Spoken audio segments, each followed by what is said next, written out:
Hey everyone, welcome back to the Playing with Power podcast, the issue-by-issue retrospective on Nintendo Power Magazine. I am your host, Ben, and with me as always is my Canadian co-pilot, Mike. Hey everybody. Yeah, we're back. I missed the last one, and I heard you managed to get our old co-host back for one last ride. Yeah. One more yeehaw. How was that? It was a trip down memory lane. I listened to the first few minutes of each before I posted them. They haven't aired yet as of recording tonight.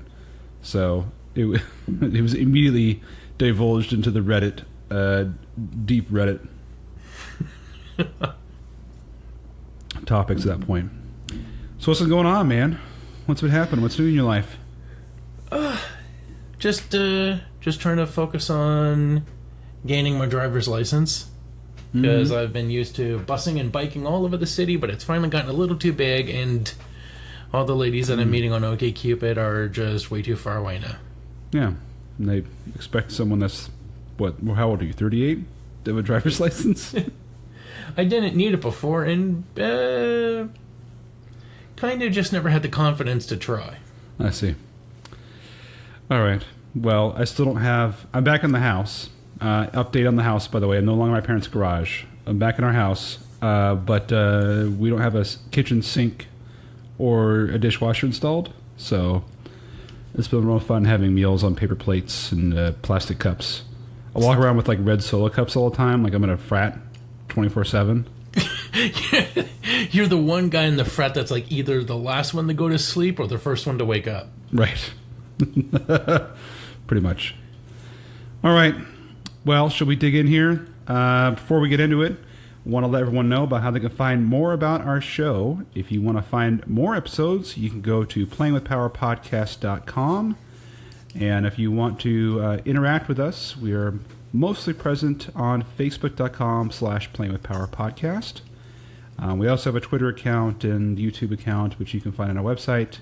And then, of course, if you want to support the show, help donate to pay for hosting fees, you can go to patreon.com/playingwithpower. And we'll save our other plugs for the end. Let's dig into it now, though. We're looking at volume 86 from July of 1996. So this month and the last month have really just been, I'll call them ball ticklers, because there's really no substance in either one of these issues. They're really just, waiting for the Nintendo 64 to launch at this point. So they just had tons of previews, dripping through these of kind of what you're going to see in the Nintendo 64. Kidding? It tells us right on the cover that we're going to get in depth with Iron Man and Exo Manowar, whoever that is. Yeah, and then don't forget Bass Masters Classic Pro Edition. Yeah, so we got. Remember that one, everybody? Remember both of these games? Winners. Yeah, those were hit games that everyone remembers and they're beloved, right? This cover is so fucking terrifying. Look at Kirby right off the bat in the corner. This is a really, really phoned in cover. It's just, let's take every CGI image of our characters and just lump them together on the same cover. Oh, it's all previous clip art. Yeah, obviously, except Kirby. Kirby looks like the only original piece of artwork, and I really wish he wasn't. Like this Why? fucker, he has eyes. Every time you see Kirby, he's always just got like those, like his eyes are just two irises. Mm-hmm. Look here, he has actual eyes, like he has whites in his eyes. I guess it didn't occur to me that was odd. Are they normally just black or just white? Black? It was always black. Oh, well, he has whites in his eyes now for some reason. Yeah, and it looks like he's got blush in his cheeks too. Either that or someone he had a fight with a cat that like slashed his cheeks because there's like three red lines of. The cat fought back just before he inhaled him. In Soviet Russia, pussy, it's you. And then we got Diddy on the cover again, rocking the fur sleeves. Yeah, those are creepy. Once you notice them, you can't unsee them. That's the problem with those CGI'd. They've got pilot wings hanging out in the corner. I think that's the first time we've seen that particular clip art. And then we have a random, I don't know if that's a Tetris block. It's just like an angry brick flying down from the corner of the sky. That is not CGI, it's illustrated. Yeah, he's kind of like a really angry thwomp, but without the spikes. Yeah, I don't know where that comes into play. So, anyways, let's dig in. Moving on in, we've got, I think we've seen this before. This is the ransom note. Yeah, it's like a redacted classified information. Oh, they didn't do it right then, because they cut out pieces of it rather than putting black over it. All right, anyways. Moving on to the table of contents, they have a big spread here with Pilot Wings 64 as the cover game, basically, here. And then they're telling us about E3 coverage and the aforementioned Bassmasters Classic Pro Edition, Super Mario RPG Challenge, whatever that is, Iron Man / Exo Manowar in Heavy Metal, Brainies, and let's see, Mortal Kombat Trilogy, something called Great Plays, Great Values. You know, they're digging in some classic games in that section. There's a section called Beat the Boss. There's Kirby Superstar. These are previews, by the way. Kirby Superstar, Tetris Attack, Waterworld, and Dragon Hopper. Not to be confused with Dennis Hopper from Waterworld. Next time I tell somebody I'm going to be taking a masturbation break, I'm going to be telling them I'm going to go beat the boss. Okay. I like that. Who also happens to be a monkey. Or a bishop. Nice. I always, when I have to go take a shit, I say I have to go clear my cache. It's a web developer's joke, anyways. You gotta do a data dump. Yes, you gotta go download. All right, let's take into the players' pulse. You mean you gotta go brownload? There you go. Enough shit jokes. Who are we kidding? There's never enough shit jokes. Never enough. All right, I'll go with the first one here from Andrew Fraticelli via the internet. Brain, where's the brain? Today in ecology class, our teacher was showing us a cross-section of a worm. Pretty gross stuff if you ask me, but hey, that's ecology. I see that big part where Earthworm Jim's neck should be. You know, that sort of bulge. Then I see that the brain, the hearts, and everything are on the other end of the body. All the nerve cells end at the bulge. In other words, the end with Jim's head is completely without feeling. Someone could chop it off and he wouldn't even notice. Personally, I don't care, but the guys at Shiny should do a bit of research the next time on the next animal they make a game after. I know, Jim mutated, but switching around his entire internal anatomy is a bit much. This is kind of like the people that get all pissed off about the new Thundercats cartoon. That does look fucking terrible. I'm not saying it looks good. It's like, this doesn't honor the original content. Let's get the You're guy doing a disservice to the art. Let's get the guy who draws Steven Universe, hit him in the head with a hammer, and then tell him to do Thundercats. So they respond to Andrew here and they say, deucedly, is that what they say? Deucedly clever of you to figure this out, Andrew. But aren't you overlooking the bioengineering capabilities of Jim's super spacesuit? Not only does it rearrange his innards like so much patio furniture, but it gives him Elvis-like sex appeal for wooing and winning Princess What's-Her-Name. We're certainly glad that Jim has devoted his amazing powers to niceness and honor instead of rottenness and cheating at Tiddlywinks. It was one of the oddest responses I've seen from them. Yeah, and if we can get back to the dismal affair of animation for 2019, we got shitty Thundercats. I saw the new artwork for Scooby-Doo, which looks like it was done between Seth MacFarlane and the guys that did that new George of the Jungle cartoon. Which looks fucking terrible because there was a Scooby-Doo cartoon done recently and it looked great. I can't say I watched every or really any episode, but every time I saw it on TV, the animation looked great. Well, and now it doesn't. Well, there's that new Matt Groening cartoon coming out. On Netflix? I think so, yeah. What's it called? It's like a fantasy type show. Oh, Disenchanted or something? That's it. That's the one. That's Matt Groening, and the last thing he did was Futurama, and that that was okay. It parred the course for entertainment. It wasn't fucking brilliant or anything. It was. I don't know. It was all right.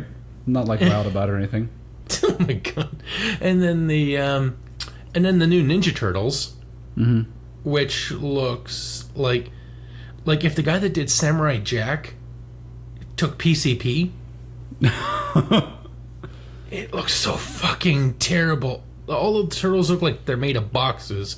Oh yeah. And Leonardo isn't even the leader of the group anymore. He's like the cool second in command. Oh, interesting. They all look fucking terrible, and Splinter looks like he's got every disease a rat has. The only cartoon I've really kept up with is the new Voltron. Oh, amazing. I saw the Castlevania series when that came out. The Nickelodeon CGI Ninja Turtles series I would recommend because they did an amazing. That series was fantastic. Like, it had lots of silly moments, but for being a Nickelodeon cartoon, it had great serious moments, like when Splinter actually gets killed by Shredder. Wow. And it is not just like a quick stab. It is a brutal beating, and then a stab, and then tosses him off a roof.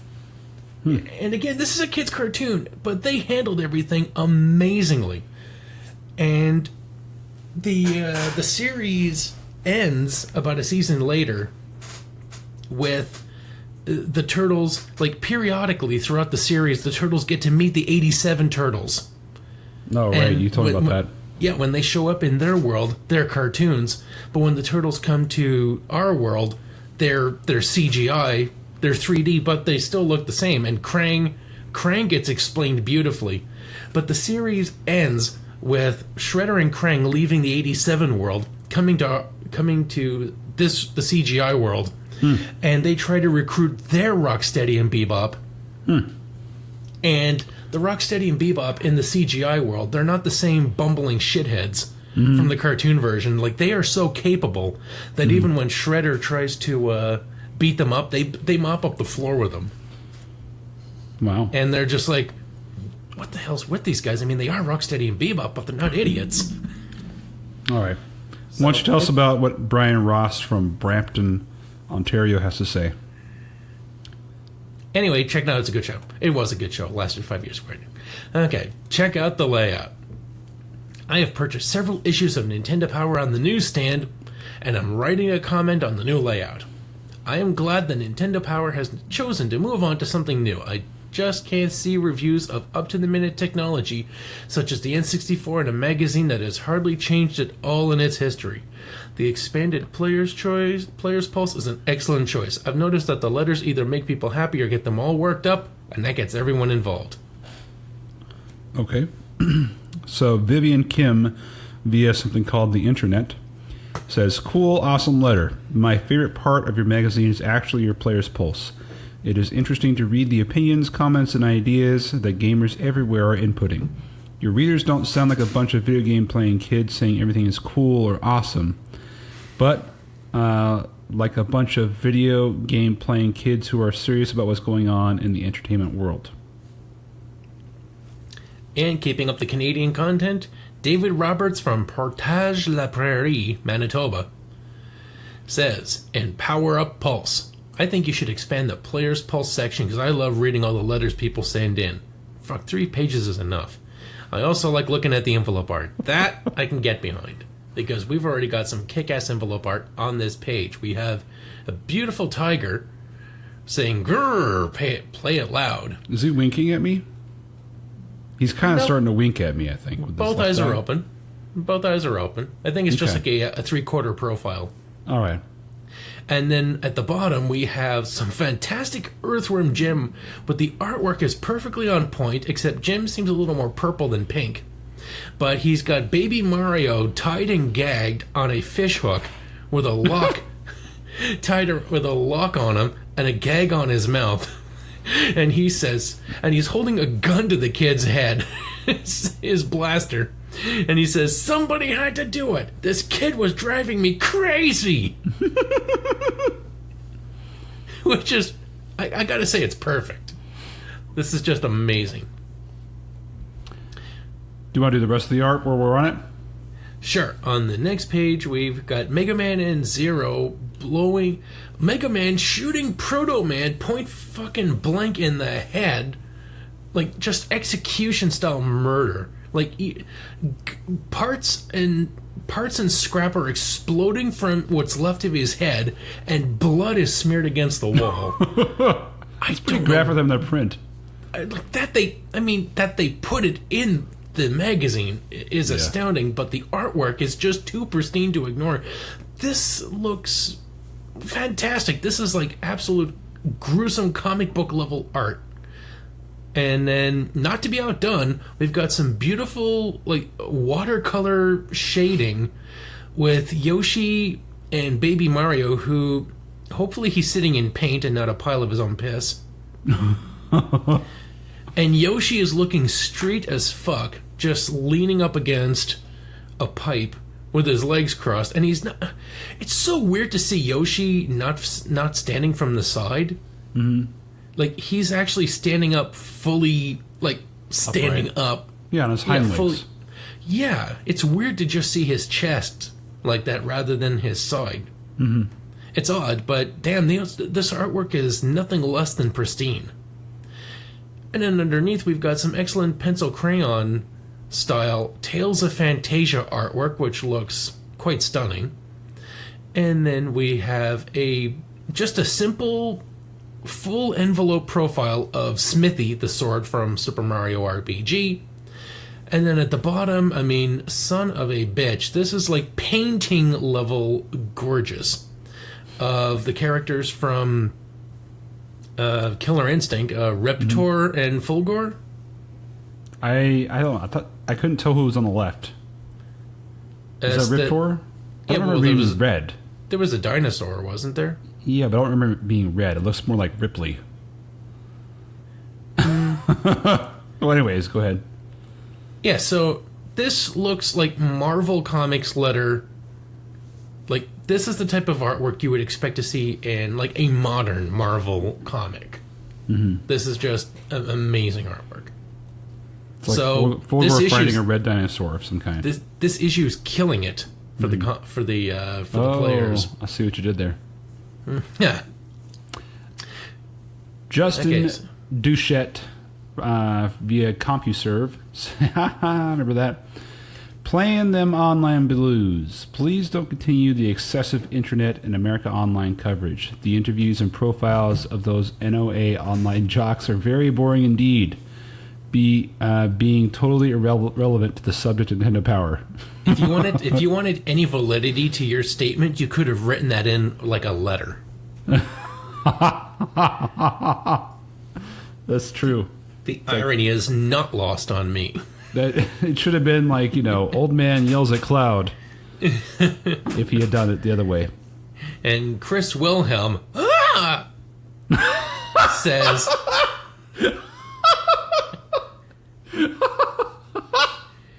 that was a good deep cut. That was good. Says, shout it, shout it, shout it out loud. Kudos on the Living in the Loud House article, volume 84, big plus. Okay. Well, that's all he had to say. That's it. David Herman from New York, New York says, Zowie for Zelda. Through the years, one of my favorite series of games has been The Legend of Zelda. I loved A Link to the Past the most. I would like to suggest that Nintendo of America take the first two games that were released on the NES and re-release them on one game pack for the Super NES, as was done with the Super Mario games in Super Mario All-Stars. Secondly, I think a sequel to A Link to the Past for the Super NES might be nice. I would also like to compliment the re-release of A Link to the Past, especially at the low, low price of $34.99. I think this guy's a plant. Shigeru Miyamoto is a genius. I will be in anticipation of a new addition to the Zelda series. And they say, thanks for the rave, David. We'll pass it along to Mr. Miyamoto. Yes, you can expect more Adventures of Link. Now that Mr. Miyamoto has put the finishing touches on Super Mario 64, he's gearing up for Zelda 64. Ooh, a tease for the first time. Speaking of Zelda, zonkers for Zeldas. Zonkers, really? I have been loyal to the Nintendo name for 7 years, and until now I've had only one problem. I couldn't get The Legend of Zelda: A Link to the Past last year when I got my Super NES because they weren't making the game anymore. Then in my latest issue of Nintendo Power, Volume 84, a glimmer of light erupted from the pages. There in Packwatch, I saw that the game I've been hunting for is being re-released. Praises to Nintendo, for they hath not forsaken me. Okay. Good job, Brian Lowe via the internet. Good job. John Dema from Brewertown, New York, says, Lion Driver, I really like the way you occasionally review a classic, as in Nintendo's re-release of Super Mario Kart and The Legend of Zelda: A Link to the Past. It puts the new games up against an older, enduring classic. I finished Final Fantasy III a few days ago, and I must say I love it. I was hooked. But I also got snagged, and when I did, I took advantage of your power line. It was well organized, and when I called for the second time, I was able to fly to where I was going because I knew which numbers to push. N64 coverage kudos. I've just recently subscribed, and I want to say that your N64 coverage has been excellent. And the continuing articles, such as Shadows of the Empire, are excellent. Of the other two mags that I subscribed to, EGM and Next Generation, you were the only one that knew what Creator was really about. I'm really interested in more info on that game. It sounds great. What game is Creator? I don't know. Probably wasn't made. Oh boy. Trevor McCauley from Westminster, Maryland is in for disappointment. Trevor! Okay, so we had the power charts again for the Super NES. Top games, number 5, Final Fantasy III. Number 4, Chrono Trigger. Number 3, The Legend of Zelda: A Link to the Past. Number 2, Donkey Kong Country 2, Diddy's Conquest. Number 1, Super Mario RPG. Mike, tell us what's most wanted. Shadows of the Empire, N64 for number 5. Killer Instinct, N64 for number 4. Number 3, Cruisin' USA for N64. Followed by Super Mario RPG, and finally the Nintendo 64 itself. All right, Game Boy. At number 5, we have Metroid 2, The Return of Samus. Number 4, Donkey Kong. Number 3, Super Mario Land 2, 6 Golden Coins. Number 2, Donkey Kong Land. Number 1, The Legend of Zelda: Link's Awakening. The top 5 TV-based games, Animaniacs. At number 5. Number 4, Star Trek Starfleet Academy. Number 3, Looney Tunes B-Ball. God, that's a stretch. Number 2, Scooby-Doo Mystery by Acclaim and Real Monsters. Number 1. That's a bad choices. Star Trek Starfleet Academy is better than a lot of those things. Yeah. Virtual Boy top 5. Number 5, Mario Clash. Number 4, Galactic Pinball. Number 3, 3D Tetris. Number 2, Mario's Tennis. And number 1, of course, Wario Land. They never give it a top 20 list because there aren't 20 games. I'm surprised there's 5. The top 1 game for Virtual Boy. Hey, it's Wario Land again. Look at that. I should have done that every month. That would have been hilarious. And Dave Rubarski from Clinton, Connecticut says he just keeps going and going. One day I was home playing Nintendo when I got one of my bright ideas. You know, the kind that usually backfire. Wah, wah. I looked over at my Rob, robotic operating buddy, and decided to make him mobile. As you can see, I mounted him on an old remote control car. All I need to do is flip the on-off switch on Rob and he can go, and he goes about 30 feet. I can even control him using Gyromite, the NES game that works with Rob. I mean, how do you get 30 feet if you're controlling him with a Nintendo game? Like, I don't know. Do you have an extension for your... Anyway, I've been working on steering him, but so far I've been unsuccessful. I haven't thought of a name yet. So you can make him go in one direction for 30 feet despite... Like, how long is your cable? I don't know. Did Rob attach to the cable, or did he have like a little transmitter that you just stick into the port? I'm sure he has had a cable that went into one of the controller ports. That had to be the case. I haven't thought of a name yet. Maybe you guys could name it. I got this crazy idea from your article on Nintendo Times 10 Years of NES History in volume 78, in which you had Rob doing different things in history. And they didn't even bother to give a name in any response whatsoever. That's funny. That was from Dave Rubarski from Clinton, Connecticut. And then from Terrence E. Omelan from Winnipeg, Manitoba. It said, knocks on nominations. I would like to say I love your magazine, but it does need small improvements. For example, I loved your comics. I would automatically flip to them as soon as I got my Nintendo Power. About the 95 Nintendo Power Awards, basically I agree with most of your choices for nominees, but one thing I totally disagree with was the category of Best Hero/Heroine. You nominated Booger Man instead of somebody from Chrono Trigger like Chrono or Marie. They're Marl. easily... Huh? Marl, sorry. It's small font. They're easily cooler than Booger Man. Other than that, I liked choosing the awards. Brian Ellis from Inglewood, California. Ancient Arena. I think Arena looked better the way it was done before, like in Volume 76. Here, here. That's fucking all. That's it. I'm out. Gary Baxter from North Judson, Indiana. I'm supposed to South Judson? Meet North Judson.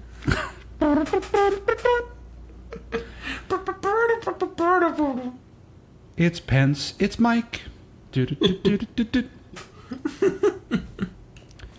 He bans abortions. Let the games begin. The arena. The only thing I can say is, wow, it looks 3 times better than the original. The only problem is that I like sports games. So if you could you put games like NBA Jam Tournament Edition and Ken Griffey Jr. Baseball in the arena? And they responded and they say, check out this month's arena, Gary, for a home run derby with Ken Griffey Jr.'s winning run. Suggestions. This mag kicks butt. I myself am a new subscriber to Nintendo Power and do not regret my decision to get a subscription. I think that this magazine has come a long way since it first came out. I should know my brother used to have a subscription. I especially like the articles on games to come, and I'm looking forward to the release of the N64. I have only had a few minor suggestions. 1. Classified information is great. Since you have something great, expand it. Make it bigger. Number 2, I see no need for the arena. Wow. One guy liked it better, one guy likes it now, and the other guy doesn't like it at all. Mm-hmm. I see no need for the arena, a place where people can brag about their high scores. That makes us feel not as good as that makes us not as good gamers feel somewhat put down, which brings me to my point, dump the arena. And as someone who wants to learn about games that I like rather than watching other assholes play games that I won't, fuck the arena. Long live Zach Dubourg via the internet. And they responded, since you're on the net, Zach, check out our new classified information code bank. You can read all about it right here in this issue. As for Arena, it's as much about challenging yourself as it is about beating others, and everyone wants to be a better player. Don't you want to beat yourself off? I mean, what? Oh, let's see what we did there. Finally, the last letter here for a long section. Matt Kern from Princeton, New Jersey. Or Kun? Mart Kuhn. Kuhn? Mart Kuhn. Mart? Is it Mart? Yeah. Mart Kuhn. Mooning over Manila. I like the staples instead of the glue binding. Boo! And I wish that you bring back both the Manila folder background for classified intelligence and the comics. And he got the section name wrong, and he's wrong about the staples. He's an idiot. The glue binding's better. Indeed. Because you know why? What you don't see on the scans is that they actually form pictures on the sides. So for, I think, 97, they have a full picture of Mario that builds out on the spines. And even if they don't have pictures, well, you can actually see what volume they are from looking at the spine of it, rather than having to pull it all the way out. So, just my 2 cents. All right, next section, we're on to the latest E3 coverage. So they're telling us about their experience there. Let's see here. We're talking about the second coming of Mario, talking about Super Mario 64 stealing the show. They're saying Nintendo 64 launches September 30th across the United States and Canada. And they're showing screenshots from Turok Wave Race 64 from people playing these games on the trade show floor. And you can see Miyamoto with a group of Cub Scouts on the show floor playing Super Mario 64. And let's see here. They have an interview with Miyamoto. So let's take a look at this. They say, "Hey, Mr. Super Mario Man, will there be a Yoshi in Super Mario 64? He says, a special tip for online users only. Yes, he should be in there somewhere, but if you play just like an average player, you won't find him. You'll have to keep playing hard to find Yoshi." How is Yoshi in that game again?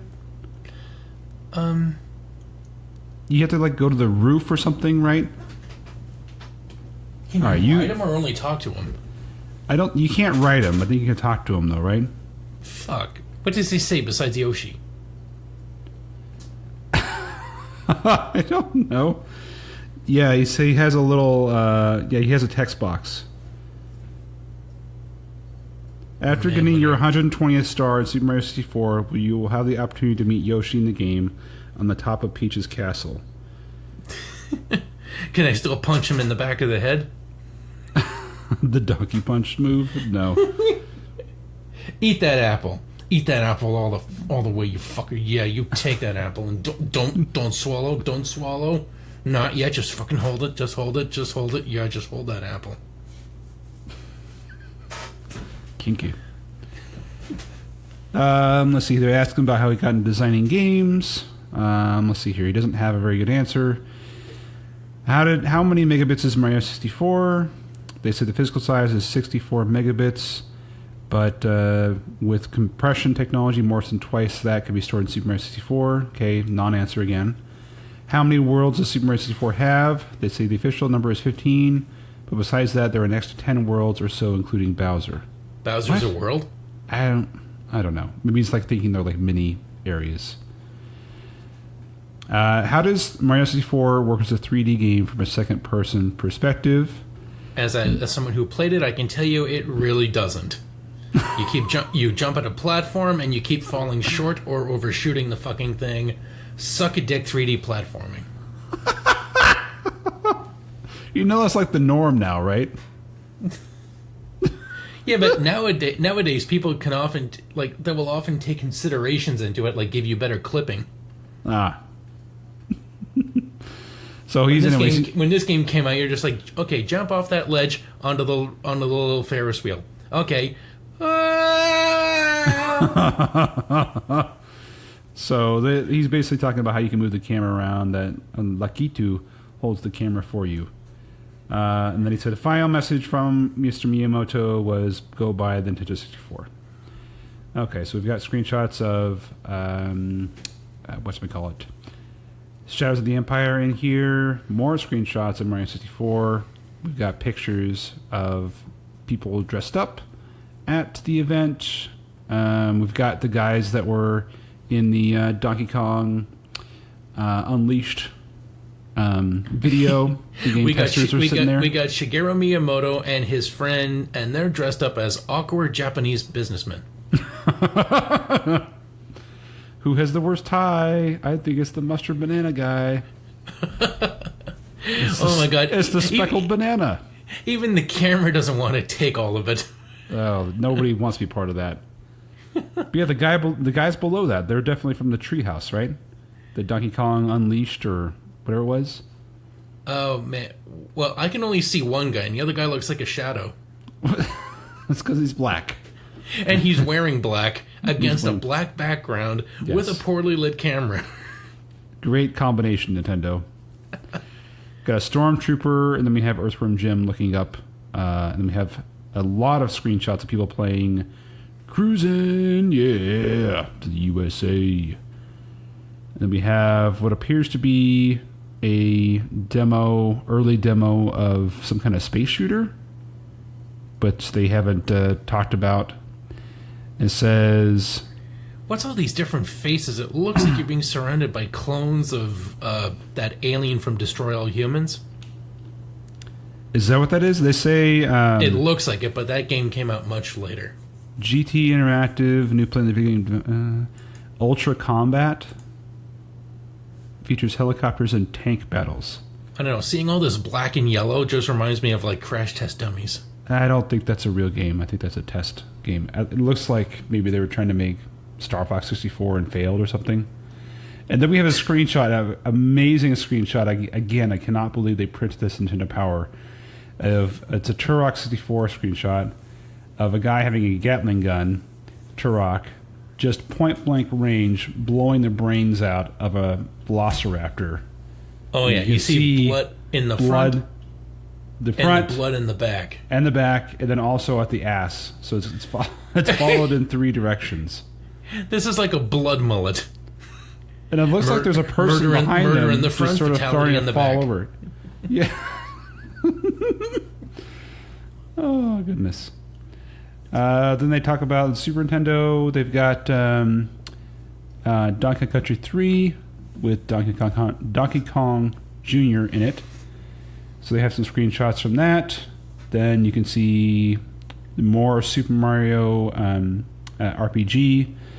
Some puzzle games, it looks like. That looks like a... What is that game here? I don't recognize it, but it looks familiar. What games are we looking at here? I'm seeing... On page 17, on the two left screenshots there. Page 17. Oh, yeah, we got... it looks like... well, basically the prototype for every smartphone game that you see now. That's fair. Where you swap blocks. Yeah, it's Candy Crush. Yeah. Bedazzled. Bejeweled. Vajazzled. I'm looking at this Donkey Kong thing with the Diddy and in the hovercraft. Yeah. And it... is this like Bubba Kong? That's Donkey Kong Jr. What the hell, man? He looks special.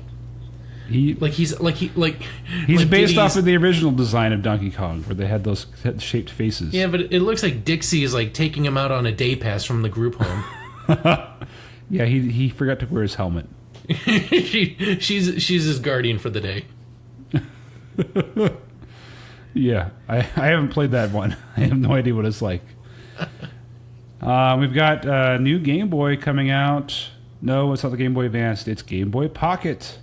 It's a slightly smaller version of the old school Game Boy. Still doesn't have a backlight. Great fucking improvement, you cocksuckers. It's got a black and white screen instead of the green.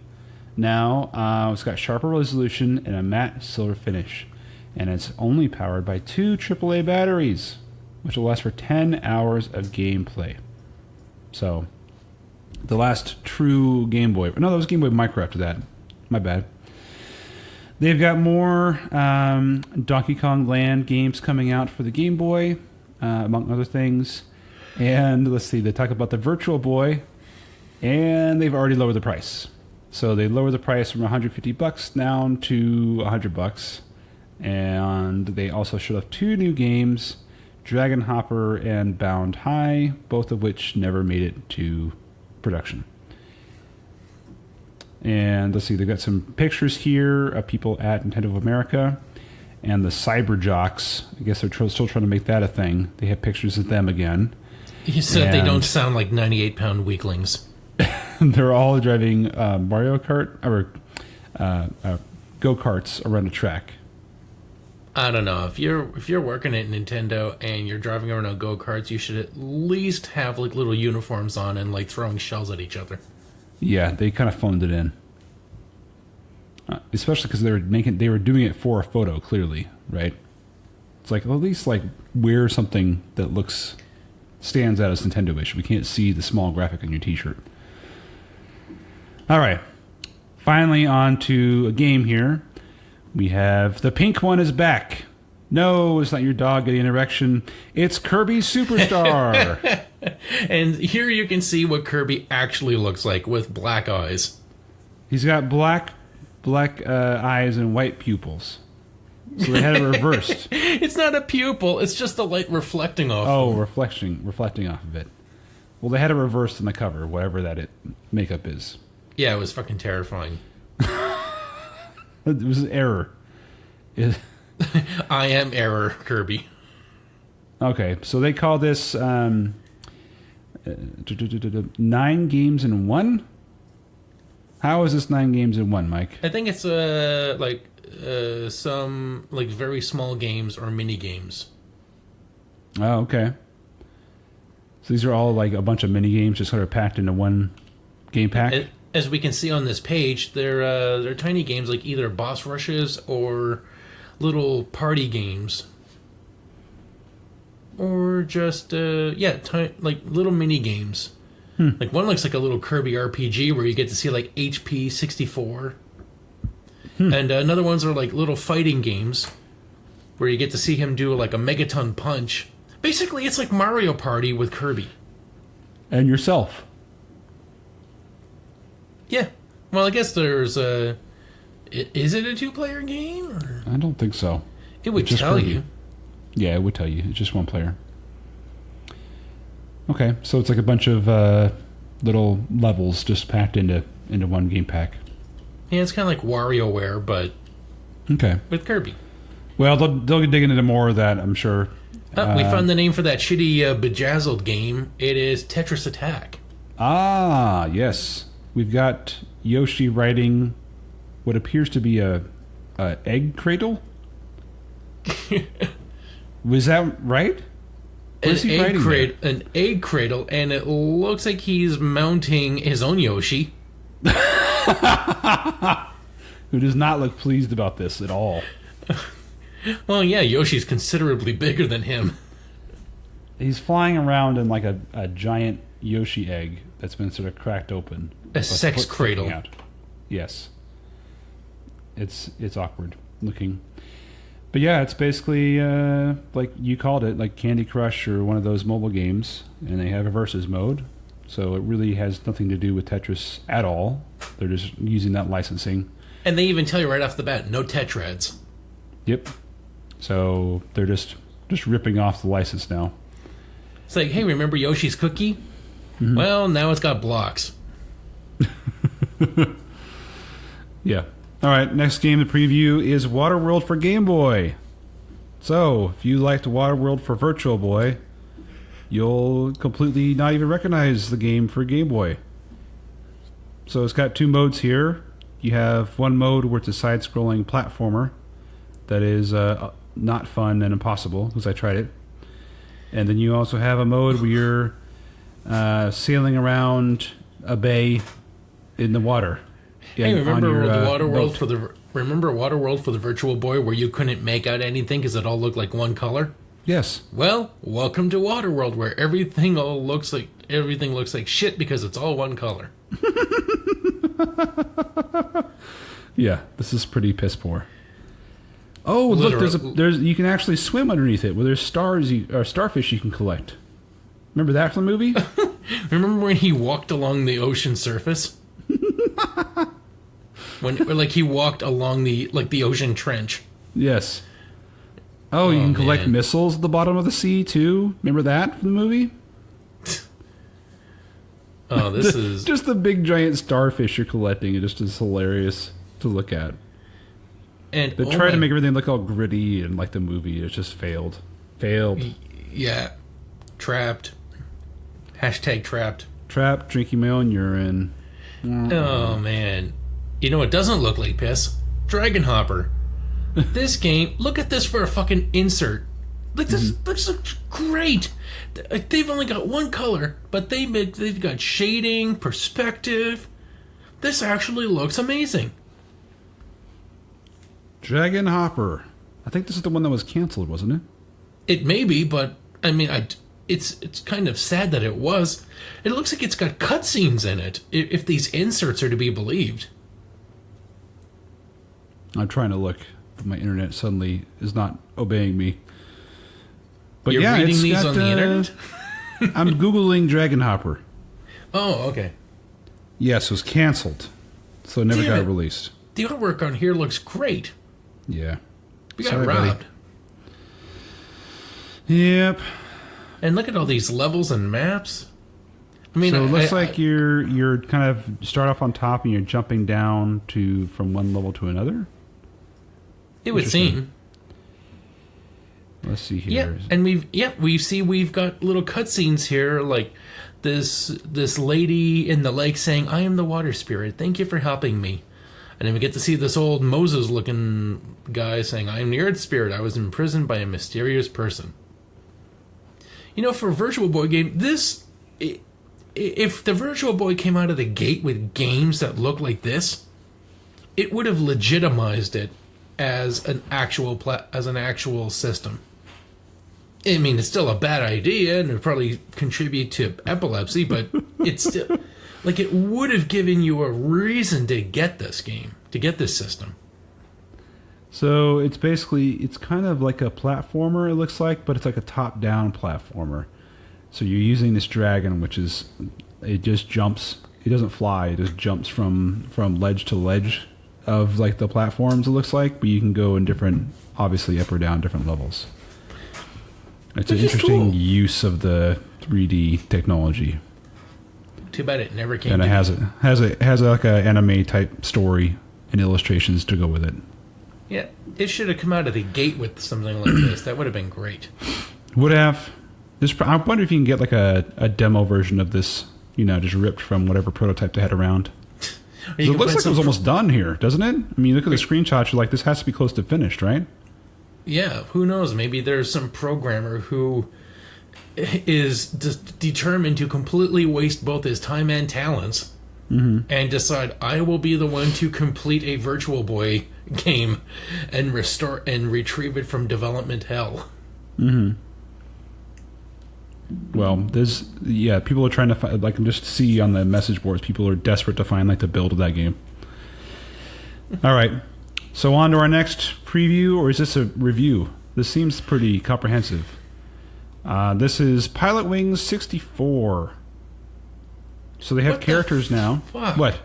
I'm looking at Nestor on the cover. Like, we're looking at Nestor, like, white guy with red hair and, like, little two, like, spikes of hair sticking out. But when we look at the bottom, his name is Lark. It's a Nintendo game, and they don't even have Nestor. Bullshit. They couldn't have named it Nestor?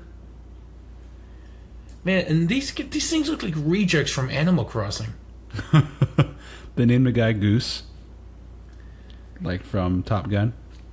Yeah, and a girl named Kiwi who basically looks like Raggedy Ann version of Princess Peach. And they have Robin, who is just all tits. She's got the biggest tits of any Nintendo game ever, which is amazing. We've got Ibis, who has no chin, and just has less stick for a neck. We've got Hawk, who looks Russian, has a mustache, and then we have Lark. So yeah, who wants to rock out with Hawk out, huh? Ha ha! You can choose from these 5 pilots to be, each with unique personal characteristics that affect the handling of the vehicles. So you pick one of these characters, 6 characters, and then you pick which activity to do. So there's a hang glider, rocket belt, or a gyrocopter you can use. And then it's basically floating around, looks like 3 different islands. You got Crescent Island, Holiday Island, Everfrost Island, and you can just either sightsee, or there's all kinds of little like mini games to do, like flying through hoops, of course, or landing, or speed type stuff. This is the kind of thing you see in games nowadays where it's like, if you're playing Assassin's Creed, it's like, try this timed event to jump over this many rooftops and get through the rings while you're doing it. Yeah, they realized that, games like that are mini games. Yeah. Not actual games. This is definitely the last Pilot Wings game for a reason.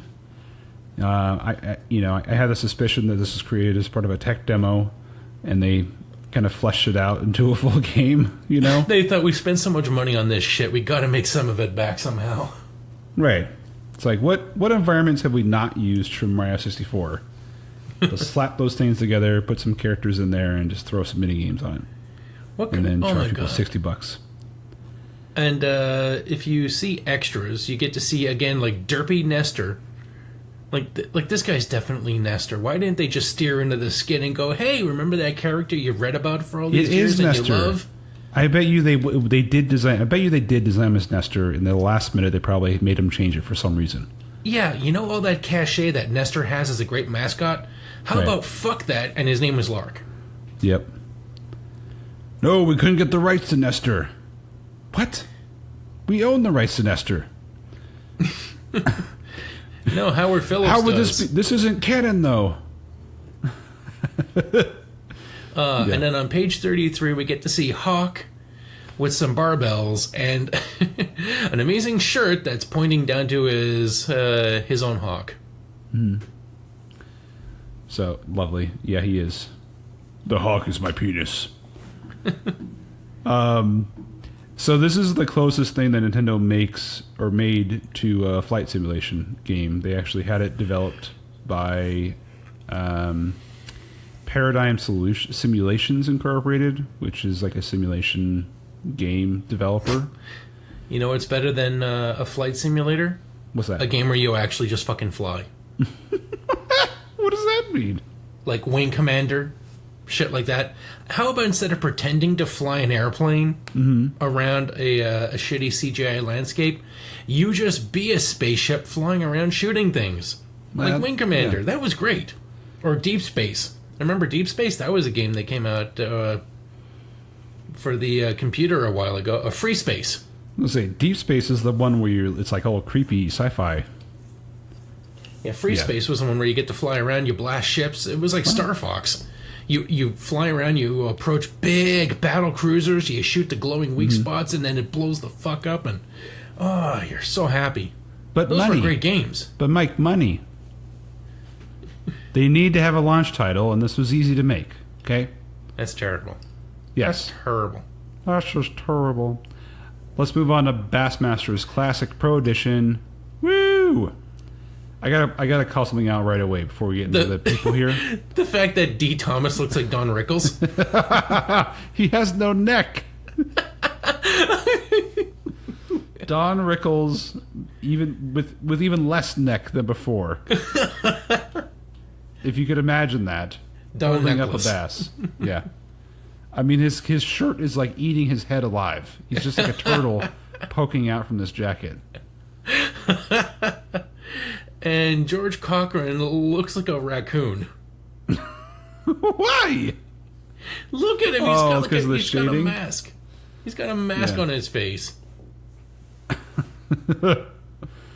Yeah. Oh, this is terrible. Okay. The other thing I wanted to point out was on page 35, they've arranged these two fish lures so it looks like they're boning.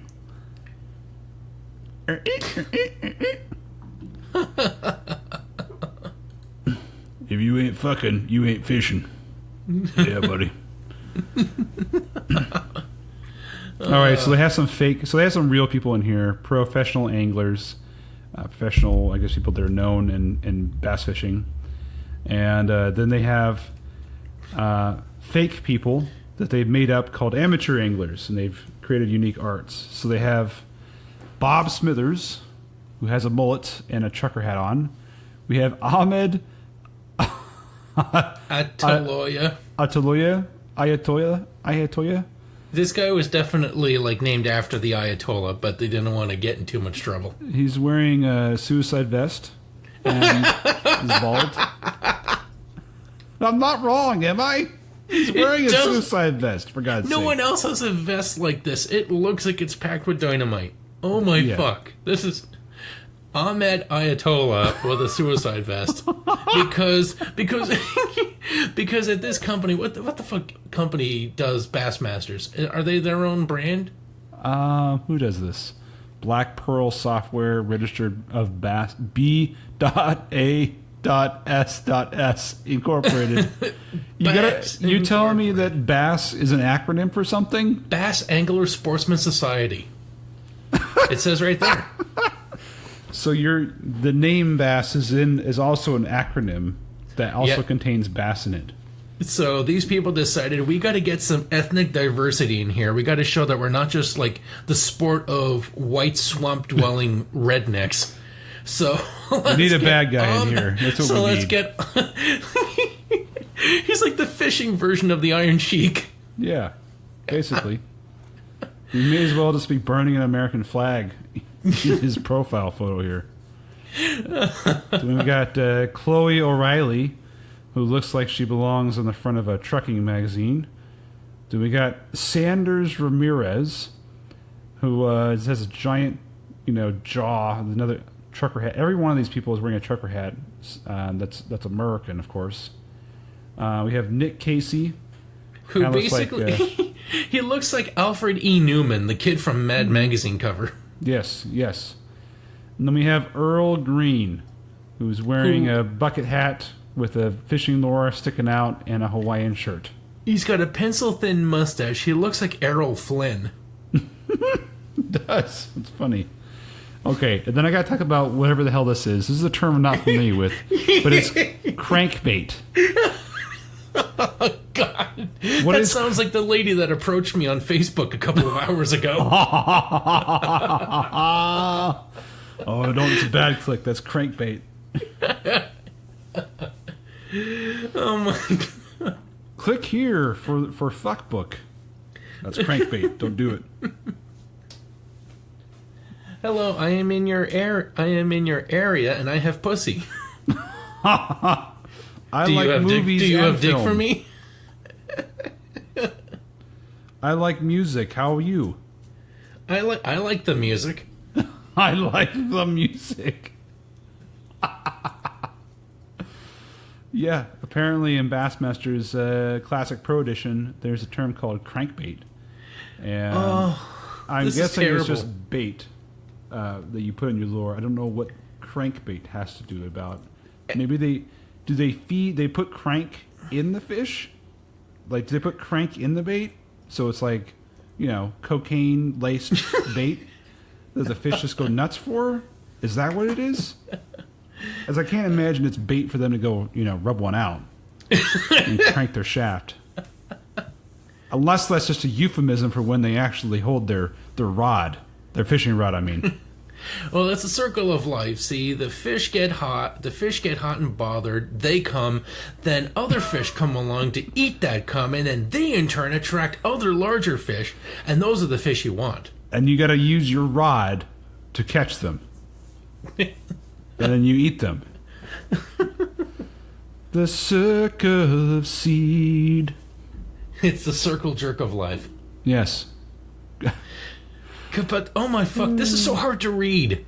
I mean, I've got pretty decent eyesight, but what they've done is they've got like these blue oval pills with a gradient of color from extremely light blue to, fairly medium blue, and that's as dark as it gets. And they've got white font with no black outline. So I'm looking at this and it just says colored crankbait works best in clear water. Use it in the shallow waters. Using the shallows or near the shore. Yeah, but you have to squint. Like, I'm pretty sure if you make yourself read that, it feels like you're hurting your eyes doing it. You have to look at it at a very specific angle, and then you can kind of make out what it's saying by the shapes. Okay, so this is all the bait they have. So it starts out with crankbait, and then you get to grubs. Then you have tail spinners. That's a special type of stripper, it sounds like. Oh, yeah. Then you have something called jig and pig. God, these all sound like jerking off. This is a heavy lure that can draw fish from 40 feet away. It is effective in dense weeds and grass. All right, you just go do your business over there. I'm going to go jig and pig, and then and then I'll be good to go. Then you've got worms, and poppers. So that's like... Well, you get bored out in the woods. You got to get a little high. Pop. No, these are just like little amyl nitrate capsules. Oh, okay. That's what you got in your hip waiter pocket. You just take those out. Now I feel like I'm not wasting my life as I stand around here motionless for hours in the swamp. Or is like a bottom bump where you just pop one right up there. Pop one in the oldest posterior. The propeller bait, that's what that one's for. Look at that fucker, that's a suppository. If that's not supposed to be entered into the body rectally, then I don't know what's right in this world. This thing is like a bullet bill torpedo. Yeah. And it just says it's a top water lure that draws the bass to the surface, tried in shallow water. Seriously, this thing looks like a torpedo. Like, as soon as the fish bites into it, it explodes. And then my favorite, the final one, jigging spoons. Oh my god, that I don't know why, but that sounds like a racist term, doesn't it? It does sound racist. Yeah, you gotta get those jigging spoons over there. Oh yeah, we gotta go down to the poor section where they're selling those jigging spoons. Not all sugar, you can't use no regular spoon, you gotta use a jigging spoon. What? Oh, This has been the best part so far of this episode. Has been the bass mess. Who knew? Who knew this would be the best part? Usually the bass sections are the lamest ones. This has been the best one so far. They should have more of this. I need more. Oh man, this is just so good. Oh my god, this is great. So they talk about each lake you're going to be hanging out at, and they have you have a hot lure for every time. They show you what the hot lure is, so you can figure out how to lure all the fish into your hook up the fish. And they're telling you specific places of the maps where you can find fish of different weights. So we got Pebble Lake, Eagle Lake, Lake Ronkonkoma,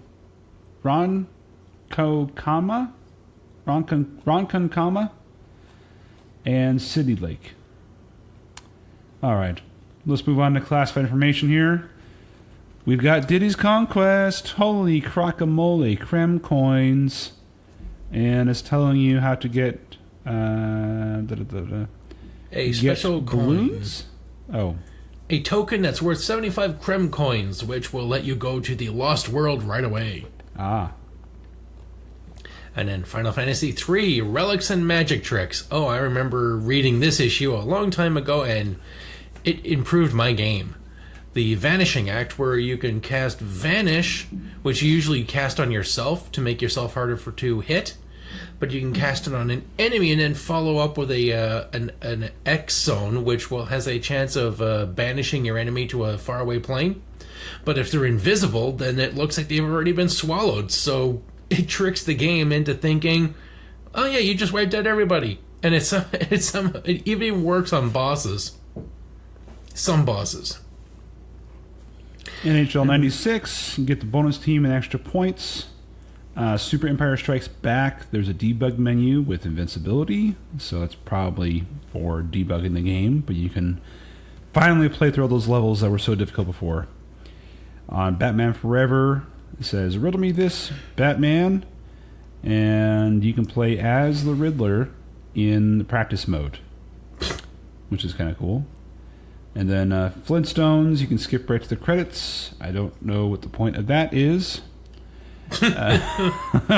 Oh, boy. Because you've just had enough of staring at John Goodman. Yeah, I guess. Or Rosie O'Donnell. Mech Warrior 3050. Oh, man, I forgot this is made by Tiburon. That's funny. Okay, the Madden people made a game other than Madden. All right, so what did Madden do? Invincibility and more mechs. So you can enter special codes to become invincible, and you can skip to different missions with different codes. You can get a little bit of ammo as well, and you can select playing as an enemy mech as well, which a lot of those seem like they should just be available from the beginning of the game. Like, pick your mech that you want to play as, right? Am I wrong there? I'm busy looking at Chrono Trigger. Okay. Also, Tiburon, the only thing I looked at that was the weird wireframe shark for their logo. Yeah, well, Tiburon means shark in Espanol. Oh, cool. You know, they had the Kia. Do you remember those ads for like the Kia Tiburon, or no, not the Hyundai Tiburon. Nope. It was like when it first came out, they had the car like coming out of the water like a shark. Anyways. But yeah, Tiburon Entertainment, they're known for being the developer of Madden like every year for the last like 12, 14 years. Well, okay, for Chrono Trigger, we got the Silver Points trick, which I discovered without having to read this. Well, la-dee-da.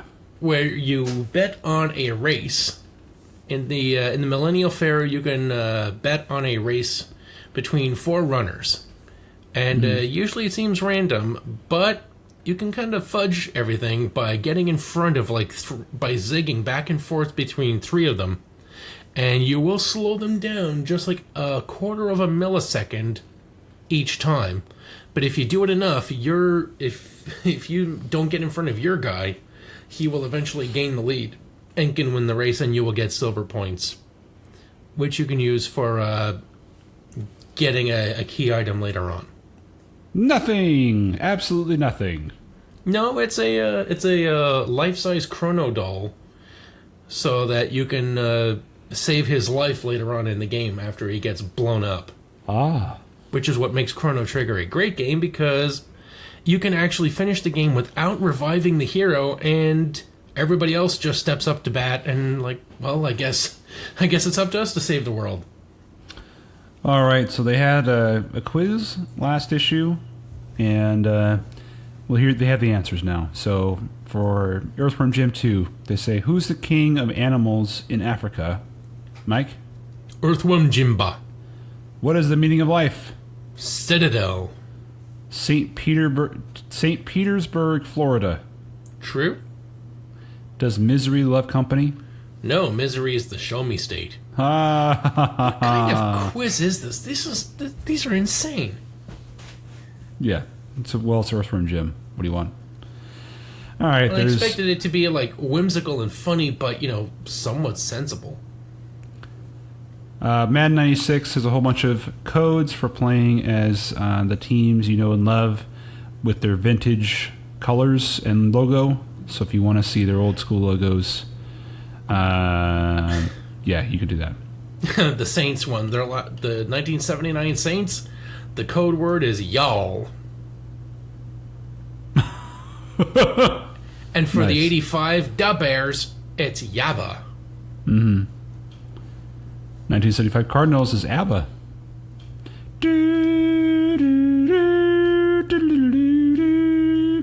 Anyways. Was that supposed to be Fernando? You can dance, you can die. I'm having the time of my life. Ooh, see that girl, watch that scene, sing it, dancing queen. So the 68 Rams is Barley.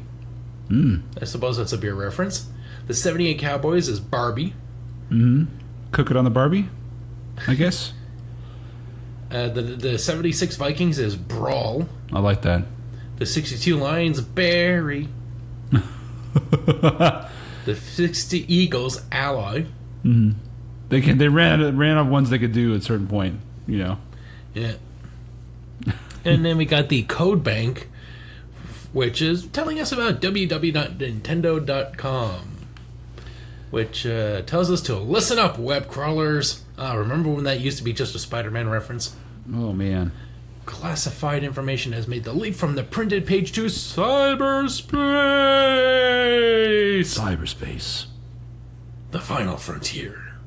You can now access tons of cool codes from the Classified Information Code Bank at Nintendo Power's homepage on the World Wide Web. The Codes Bank humongous database contains most every trick and tip ever printed in classified information, and a lot more besides. Looking for a classic Legend of Zelda code? There weren't codes in Zelda. And wondering if there are any hidden teams in the latest Super NES sports titles? The answer to your questions are only a few mouse clicks away. That's pretty cool, actually. It's a shame they probably took that down. Yeah, I'm pretty sure if you went to Nintendo.com, you wouldn't find any classified information. Nope, you can find it today. It's a relic of a bygone era, my friend. Yeah. All right. Thanks, Game Facts. How much longer are we going to go through this? Let's do this until the Super Mario RPG section. Oh, you mean like the very next page? No, we have value plays, and then we go through F-Zero, and then... Oh, okay. I just saw RPGs showing up in that one. I'm just like, oh, I guess we're done. All right, value plays. They're telling you about all the games they've already released that are in stores still. Like Mega Man X. They're value priced now, which they don't tell you what the prices are, but I'm guessing they're less than $60. So what have they got for us, Mike? Well, you got Mega Man X, and Mega Man X has more cool options and upgrades than the 57 Chevy. What upgrades did the 57 Chevy have? Ooh, congratulations! This is a car, and if you spend an extra if you spend an extra $200, you'll get one with air conditioning in it. And we have your favorite Final Fantasy Mystic Quest. Fuck you. Of course it's on sale. That should be in the bargain bin, right? This is the special ed Final Fantasy. We've got NCAA basketball. Then we have Street Fighter 2 Turbo. And finally we have F-Zero. Oh, what's this? An extended review of F-Zero? One of the launch titles for Super Nintendo? Yeah, why not? Let's take a chance to look at this 6 years later? 5 years later? But it's got Mode 7 graphics, man. I know, right? So they've got some nice graphics here of like the tracks actually that are done in 3D. So I love this photo. I love this photo of Blanca just like fucking rushing Ken. Yeah, he's like kicking him or something. That's weird. It's like he's running somewhere and he doesn't even know Ken's there. He just bowled right past me. He's like, "Me got to fuck up car. Get out way." Okay, so F-Zero, they tell you about the cars: Blue Falcon, Golden Fox, Wild Goose, Fire Stingray. They tell you about the leagues: Night Queen, King. They tell you about the Night League, and it's just what's interesting is you would think it'd be like just harder difficulty levels of the same tracks, but no, it's just different tracks. So they tell you about each one of these tracks and where the pitfalls are in them. And that's basically the entire section for F-Zero. It's really kind of bland coverage. It's just like white background with like a lot of text and these maps. Yeah. This Blue Falcon, is that where the Captain Falcon and the Falcon Punch guy came from? Yes.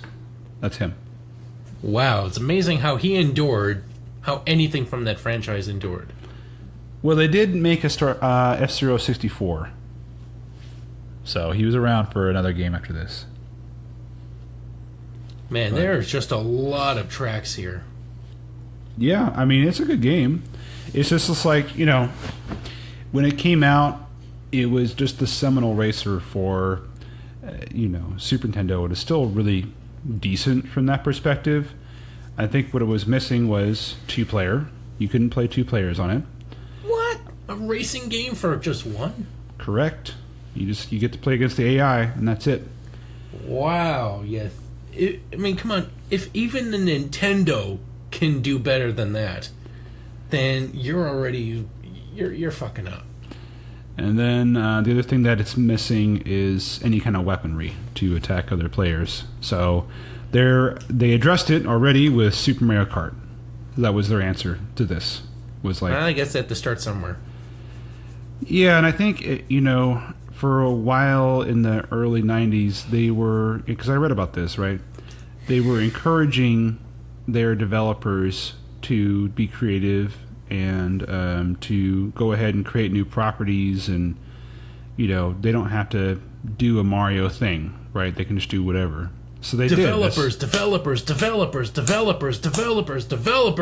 Yes, so they let their teams go kind of crazy and do these kind of things. So that's where F-Zero came from.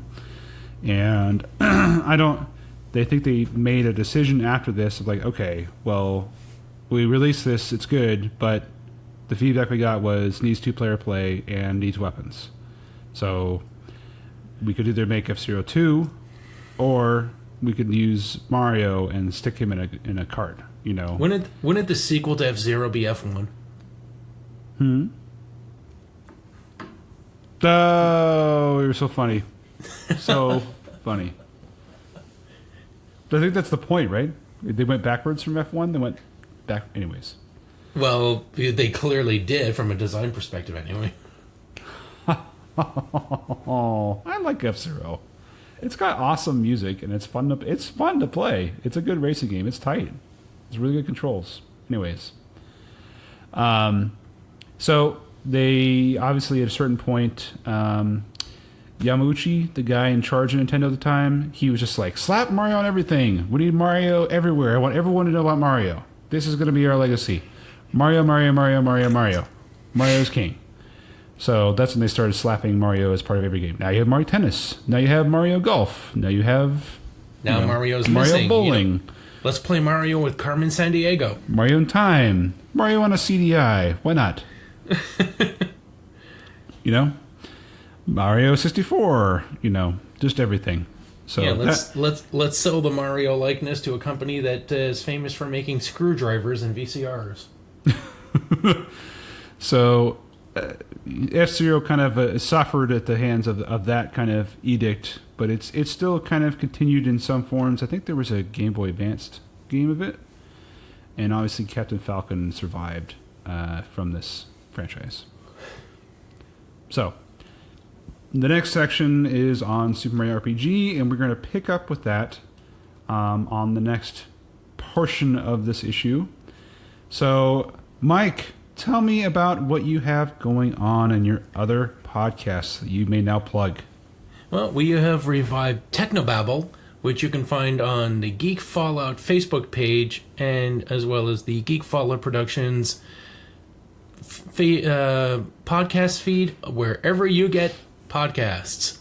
It's a tech discussion podcast where me and Rich Reader talk about amazing developments in science, technology, hell, even developments. Sorry, I tried to help there. You did. And we basically it's two idiots talking about the works of better people. Which is really totally different from this podcast, of course. And it's totally different from my other podcast. The Graveyard Shift, Horror with Sheldon and Mike, where me and Sheldon talk about horror movies. Well, sometimes they're better. Sometimes we could probably do better. But, it's fun. We got skits going on. We always do fake deleted scenes for our movies. That's always fun. Mm-hmm. We're celebrating our 1 year anniversary. It's been a solid year. Yay. 52 movies. Woohoo. Wow. That's a lot of movie watching. It is. It's been a hell of a journey. That's why I couldn't do a movie podcast, because I had to watch all those damn movies. I ain't got time for that. That's probably Sheldon does. Anyways. Well, when you got someone like me, you make it worthwhile. I see. You find the time. I see. If you're Sheldon, you do. Otherwise, you phone it in on a Nintendo Power Magazine podcast. Like some others. Like, who needs prep time? I'll just read the magazine on the fly. Fuck it, we'll do it live. And yep. Hey, we still have time to play Iron Man, Exo Man, and Warp for the next half. There you go. Right? Or I could go to bed. You could. This is probably what? Let's see, 1:30 in the morning? It's 1:40 in the morning. Hey. All right. I'll plug my stuff. So I finally got back on the horse with recording the podcast and recording my own podcast as well. So if you want to check that out, I just came up with a new episode for Repeat 1. And I think the website works. If you go to www.repeat.1, you will find it there. And it's ONE, not the number 1. I mean, it is. Well, numbered, so ONE is the extension? Yeah, it's the top level domain. Wow, that's cool. Well, repeat1.com wasn't available, so I didn't want to pay whoever, $3,000 to buy it. Wow. I wonder if I can get a website called thegraveyard.shift. I don't know. You have to kind of look. You can probably get .club or .biz. Oh, my God. I don't know. You could look up, be creative. All right. So, anyways, that's the best way to find us. And we already gave our plugs at the beginning. Any closing remarks there, Mike? It's good to get back on the horse. It is indeed. All right. Thanks for listening. I'm Ben. And I'm Mike. And now you're playing with power.